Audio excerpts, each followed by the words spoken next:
hindi yun na dapat ang source of information pagdating sa sexuality, sa relationships. Isang mahalagang role po ito ng magulang, pero kung hindi magagawa ng magulang, na eskwelahan. Para sa GMA Integrated News, Jonathan Andal, nakatutok 24 oras. Latest project ni Barbie Cortesa, si David Vicapo. Ang Katanggen. Ay, ulit na naman. Non-stop ang pagtutok dito sa 24 oras weekend.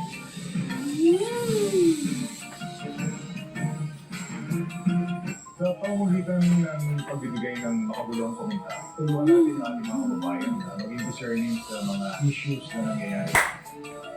GMA Integrated News, ang news authority ng Pilipino. Kailangan mapanuri tayo. Kailangan nananalitik tayo. Maraming fake news ngayon. Importante na kinakalisal mo ngayon. Hindi ba ako ng mga balita? Para doon sa GMA Integrated News, ang news authority ng Pilipino.